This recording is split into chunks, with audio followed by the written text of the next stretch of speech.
আমার পরিবারের সকল বন্ধুদের। আজকে সুপ্রভাত কিন্তু বাড়ি থেকে শুরু হচ্ছে। এখন আমি বাড়ি এসেছি, আজকে আমার বোনের আইবুড়ো ভাত। এটা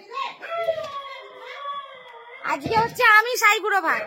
এখন মন্দিরা রান্না করবে, বন্ধুরা দেখাবো তোমাদের। মাংস রান্না করবে, মাংস। আর মা তো সবকিছু এদিকে করছে, আর মন্দিরে এখন মাংস রান্না করবে, মাংস। ও আজকে ভালো মন্দ খাবার হচ্ছে, আইবুড়ো ভাত না, এটা হচ্ছে আমিষ আইবুড়ো ভাত। আর যেদিনকে হচ্ছে নিরামিষ আইবুড়ো ভাত হবে, সেটা হচ্ছে আসল আইবুড়ো ভাত। মানে সবই আসল, নকল বলে কিছু নেই আর কি।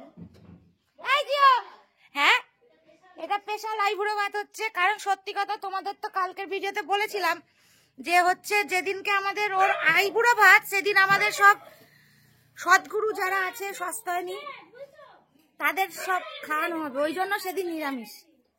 কি কি জিনিস? ও হ্যাঁ হ্যাঁ। তো যাই হোক, এইসব হচ্ছে। এখন চলো, শুরু হলো আজকের দিনটা। ভিডিওটা কন্টিনিউ করতে থাকো, সব দেখতে পাবে পরপর। দেখো বন্ধুরা, খেটে খেটে মরছি, শুধু ঘর খুঁজতে দিয়েছে, দেখেছো? আর দেখো, এখানে হচ্ছে মন্দিরা মাংস রান্না করতে বসে পড়েছে। হ্যাঁ, কারণ মাংসটা মন্দিরে রান্না করবে। হ্যাঁ, তোমাদেরকে বলি, আমার বোনের বিয়ে আর 1 সপ্তাহ বাকি। তোমরা অনেকেই বলছিলে কবে বিয়ে কবে বিয়ে, তো গেস করে নাও, পুরো 1 সপ্তাহ বাকি আর কি। তো যাই হোক, আর একটা কথা, সেটা হচ্ছে আজকে হচ্ছে আমার বোনের আমিষ আইবুড়ো ভাত। এবার যদি বলো আমিষ আইবুড়ো ভাত, আবার কিরকম আইবুড়ো ভাত রে বাবা। অ্যাকচুয়ালি বলি, যেদিন আমার বোনের আসল, মানে যেটা বিয়ের আগের দিনের আইবুড়ো ভাত হয়, সেটা হচ্ছে নিরামিষ হবে। কারণ সেদিন তোমাদের গতকালকের ভিডিও কারা দেখো জানি না, আমি বলেছিলাম যে আমরা অনুকূল ঠাকুরের দীক্ষিত, যারা যারা সস্তায়নী নিয়ে আছে তারা কেউই আমিষ খান না, সবাই নিরামিষ। তো ওই জন্য আমার মা বাবারও সস্তায়নী নিয়ে, আমার মা বাবা তো মাছ মাংস পেঁয়াজ রসুন অনেক দিন হলেই খাওয়া বন্ধ করে দিয়েছে। তো ওই জন্য সেই দিনকে পুরো আত্মীয় স্বজন যাদের যাদের নেমন্তন্ন করেছে, সব ওই দিন পুরোটাই নিরামিষ হবে, আমিষ কিচ্ছু হবে না।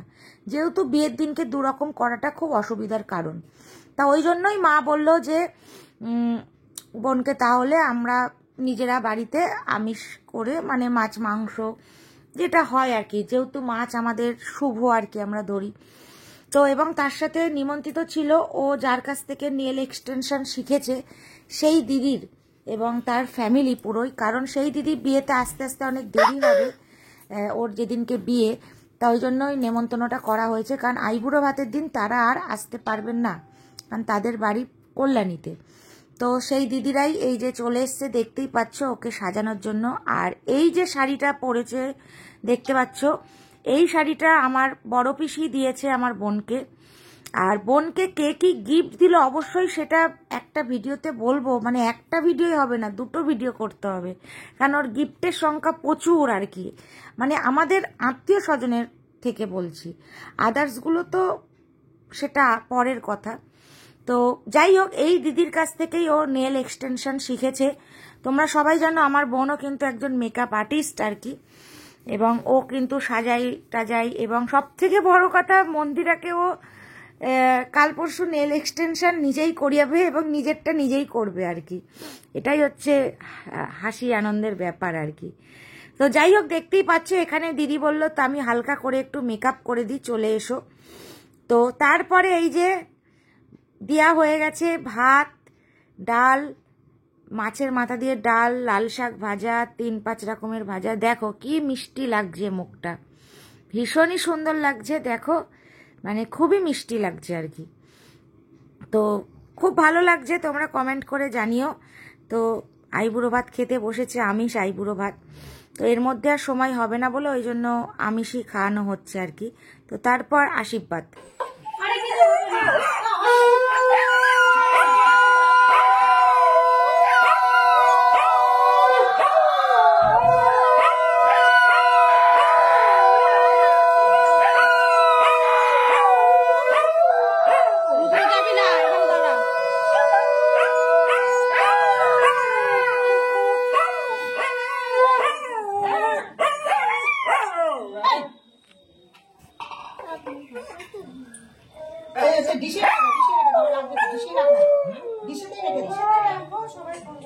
পায়েস মুখে দিন না,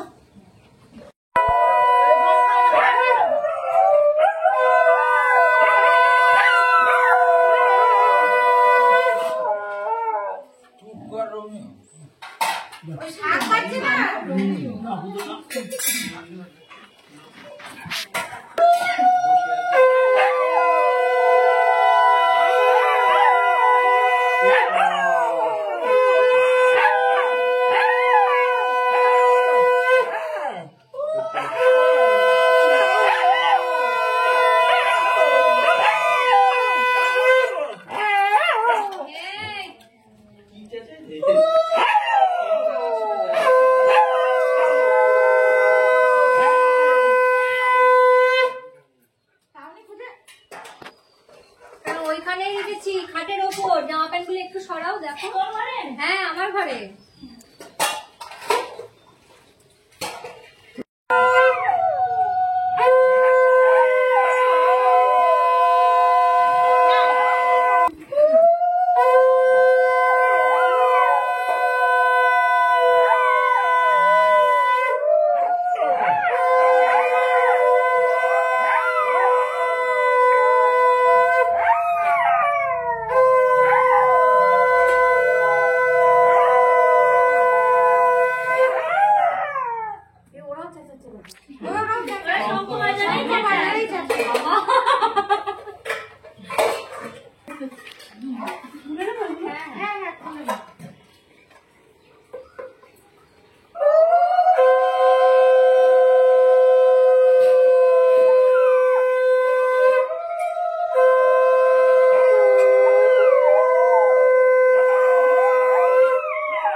ওদেরকে এখন নামাতে পারবো না। না, ওদেরকে ভালো করে তুলবে।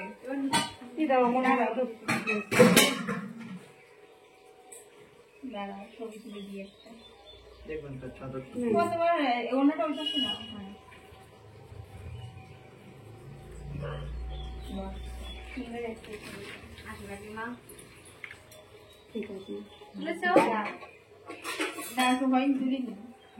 আর কতবার করবে না?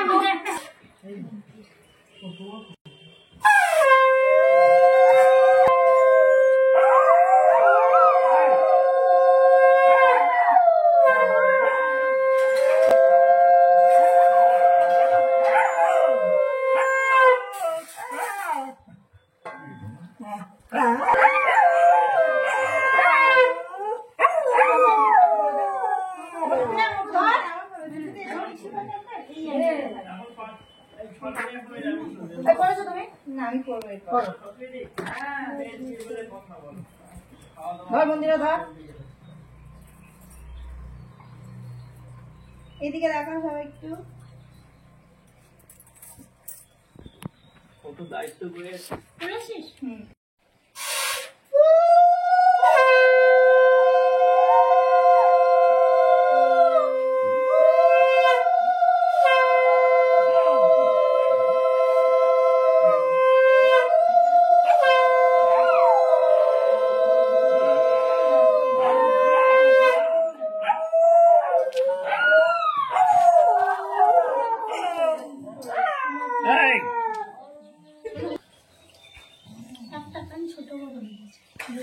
ছবি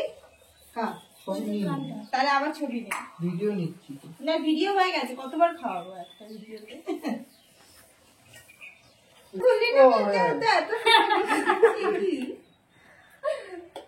সব ফাইন হয়ে যাবে। হ্যাঁ, দাঁড়া সেট করে দিয়ে তারপর দিচ্ছি হাতে। তোমার বিয়ের উপহার ধরো। ও দাঁড়া ছবি তুলি।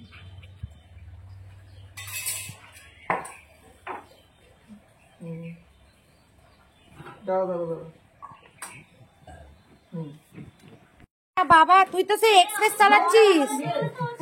হ্যাঁ দাঁড়া দাঁড়া, হ্যাঁ স্টার্ট। একটু জল খাওয়া।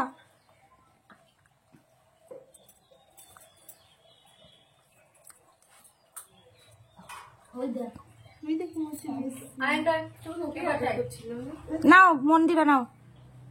শিউলি তুই এদিকে আয় তো, আমি তোর মতন পারি না এটা। শিউলি তুই এটা নে, আমি নিয়ে নিচ্ছি।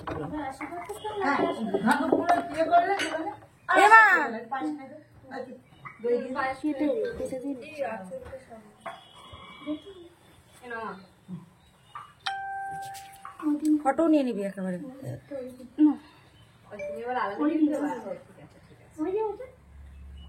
ও আঙুঠি নিয়ে আসলে না আঙুঠিটা।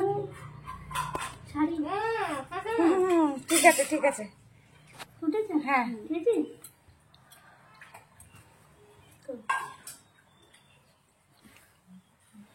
তুই তো ওইদিকে দরজাটা খুলবি। পশ্চাৎ তুই এই ভুল করিস না। বেলা হয়েছে। না না ঠিক আছে সাদা কালোকে বাথরুমে ঢুকিয়ে দেবো। হ্যাঁ দাও তো। ঠিক আছে ছেড়ে দাও। হ্যাঁ চামচ কিন্তু ফাঁকা উঠছে। তো সবার আশীর্বাদ হয়ে যাওয়ার পর এখানে চলছিল ফটোশুট এবং রিলস কিছু। দেখো বিয়ে হচ্ছে, রিলস হবে না, ফটোশুট হবে না তা তো হয় না। তো দেখতেই পাচ্ছ, এবং এগুলো হচ্ছে, আর ওদের বাড়িতে না একটা টিয়া পাখি আছে, সেটাকেও নিয়ে এসেছিল। দেখো ওর নাম হচ্ছে পুটু, খুব সুন্দর টিয়া পাখিটা আর কি। তো খুবই ভালো লাগলো, খুবই আনন্দ হলো, মজা হলো, এবং সব থেকে বড় কথা ও খুব ভালো থাকুক, আনন্দে থাকুক। আর শিউলি আবার একটুখানি ক্যালি করছিল পাখিটাকে নিয়ে, দিয়ে ও রাতে একটু পুকুস করে কামড়ে দিয়েছে। তো যাই হোক, এগুলো হচ্ছে ওর সব একসাথে ওরা সব শেখে আর কি। আমার বোনের শেখা তো কমপ্লিট হয়ে গেছে, তবুও দেখো শেখার তো শেষ নেই আর কি, চলছে। তো যাই হোক, তারপরে চলে এসেছিলাম, ওকে নিয়ে বেরিয়ে পড়েছিলাম, একটুখানি কিছু কেনাকাটি বাকি ছিল, তো সেই সব কেনাকাটা করতে এখানে দেখো ছেলেদের একটা জামা প্যান্ট নিচ্ছি আমি আর কি। তো সেটাই আর কি নেওয়ার জন্য এসেছিলাম মলের মধ্যে। তাও দেখছিল এইটা ওর হবে কিনা, তাই বললাম এটা বাচ্চাদের, এটা তোর পরার জন্য নয়। তো তারপরে এই দেখো এখানে দেখো, আবার খুলে ফেললো। এই কি দেখো বিয়ের কোণে এসছে এখন আমাদের ফ্ল্যাটে। এটাই করো আমারটা।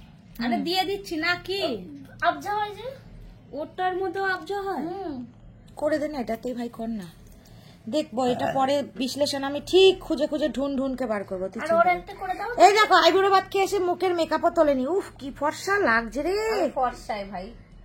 ওরে বাবা রে।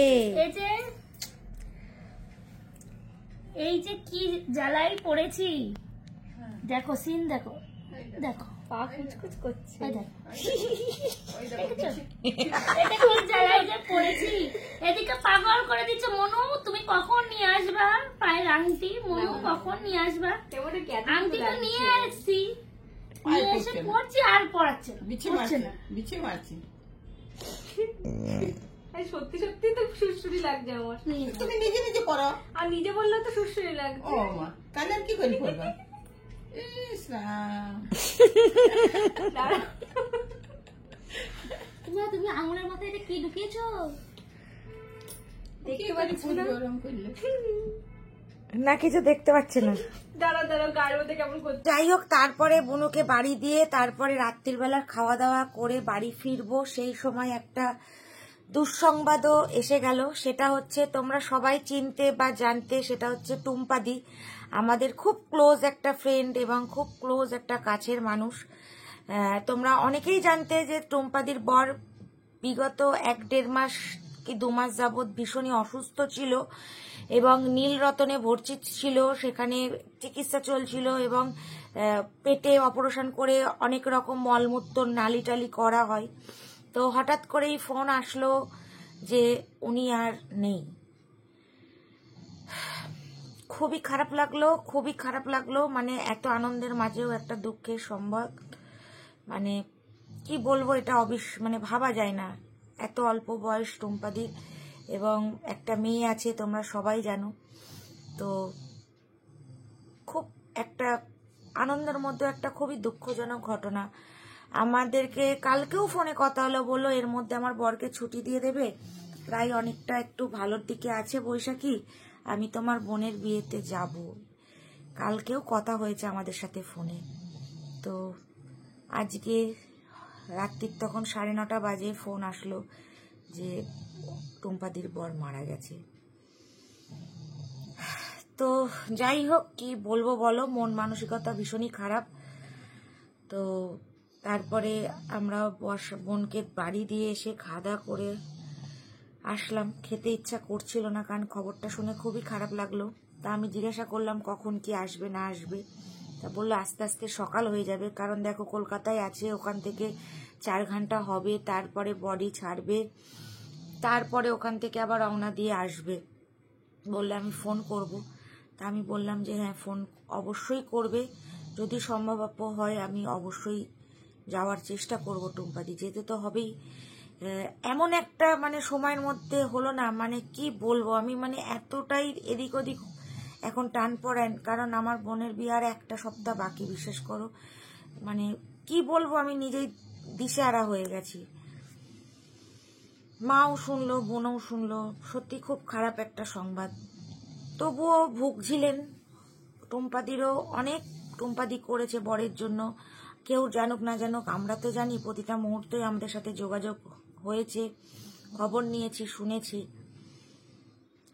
যাই হোক, ওনার আত্মার শান্তি আমি কামনা করি, ভালো ঘরে আবার জন্ম হোক, এটাই আমি বা আমরা চাইব। তো যাই হোক, আজকের ভিডিওটা এখানেই শেষ করব। সবাই ভালো থেকো, দেখা হচ্ছে আগামী দিনের একটা ভিডিওর সাথে।